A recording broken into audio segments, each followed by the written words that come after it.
Benny Bear and Ruby Rabbit and the secret forest tunnel. It all started with a loose stone. Benny Bear was helping Ruby Rabbit gather wild herbs near the mossy hill when his paw nudged something hard. Clunk! What was that? Ruby asked, hopping over. Benny brushed aside some moss, revealing a flat stone with strange carvings. Ruby squinted. Those markings look really old. With a little effort, Benny lifted the stone. Underneath was a small wooden door with a metal ring handle. Benny raised an eyebrow. A hidden door in the ground. Ruby's eyes sparkled. We have to open it. The door creaked as Benny pulled it open, revealing a staircase that spiraled into darkness.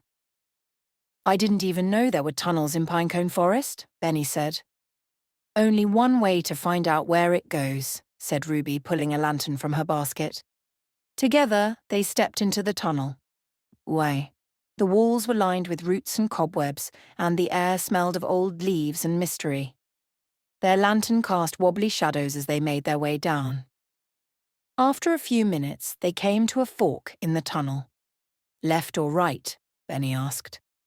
Ruby closed her eyes and spun in a circle. Left!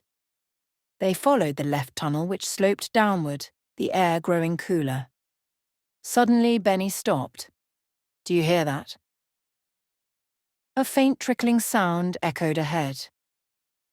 They turned a corner and entered a chamber lit by glowing mushrooms. In the center was a crystal-clear underground stream. Ruby dipped her paw in. Cold, but pretty. On the far wall, more carvings decorated the stone. Benny traced one with his claw. That looks like a rabbit. And that one's a bear, Ruby whispered.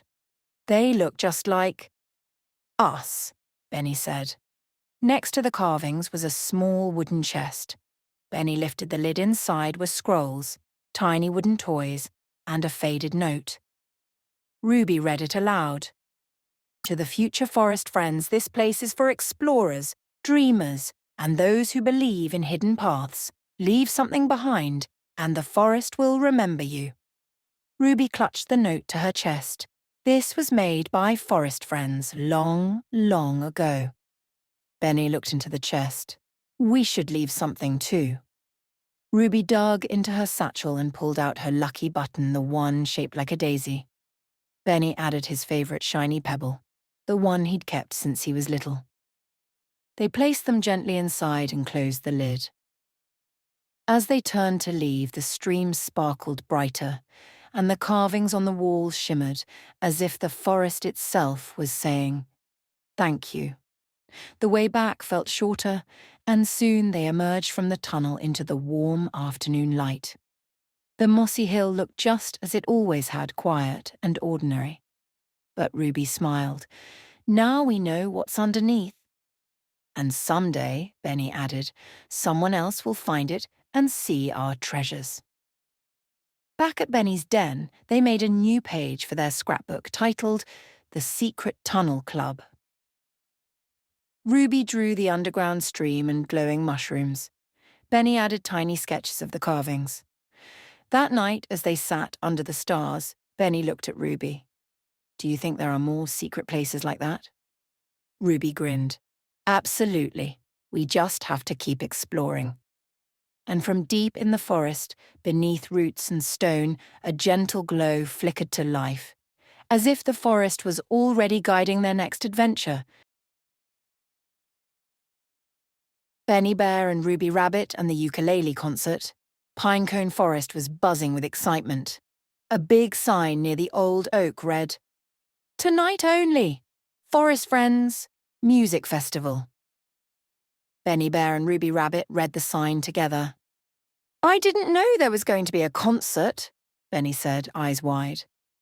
I did, Ruby said with a grin, because I signed us up to perform. Benny froze. Us? Perform? Ruby pulled out her tiny pink ukulele.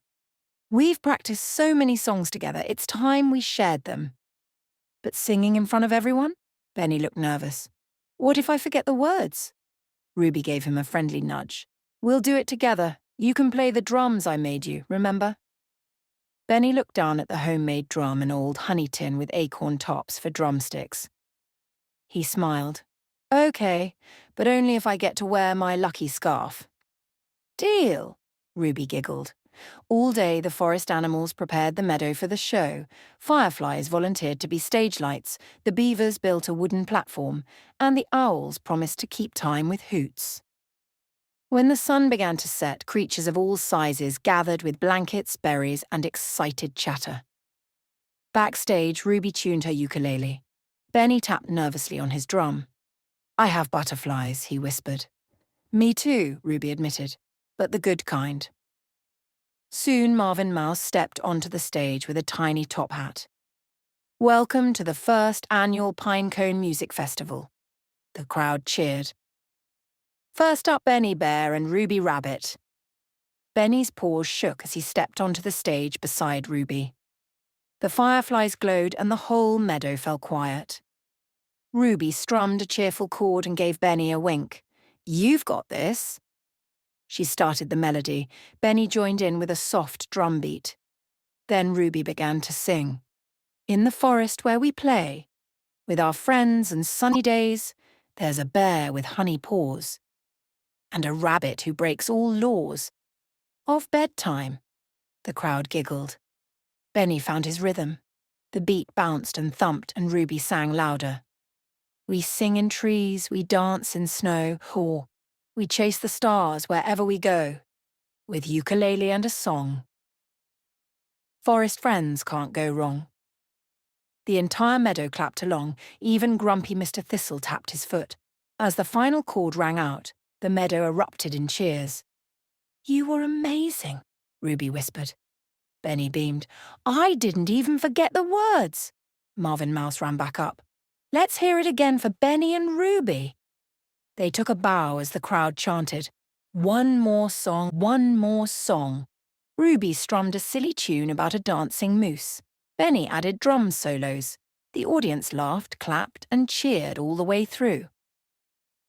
Later that night, wrapped in a blanket beneath the stars, Benny turned to Ruby. Thank you for making me brave, he said. Ruby smiled. You had it in you all along.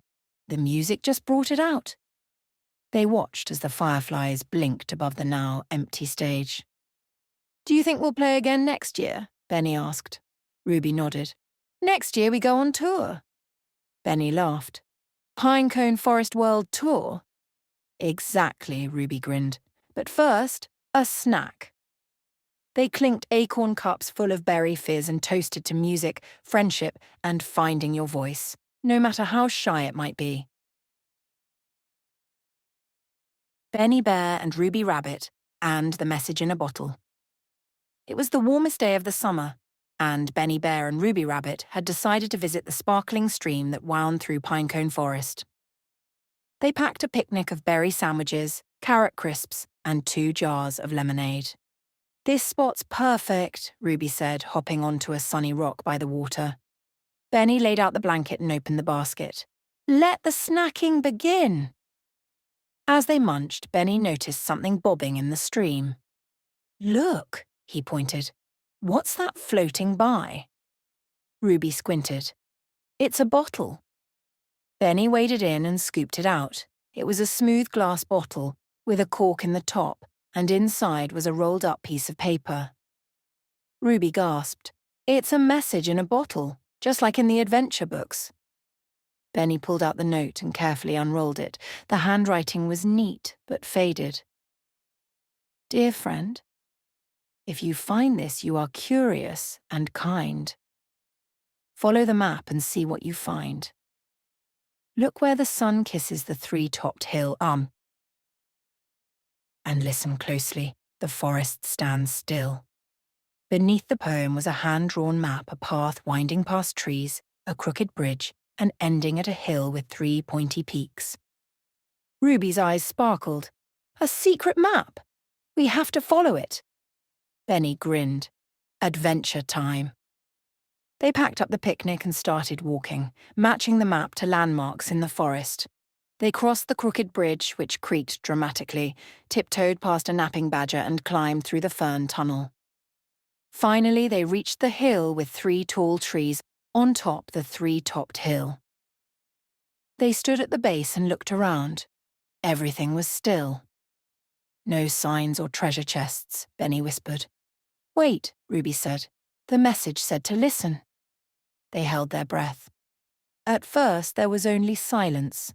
Then, a soft, high sound, like singing wind, came from behind a curtain of vines. They pushed the vines aside and found a small hollow with a stone bench and a wooden box sitting beneath a tree. Benny opened the box slowly. Inside were tiny treasures: a polished pebble, a dried flower, a painted acorn, and a tiny notebook with the words, Forest Friendship Journal. Add your story.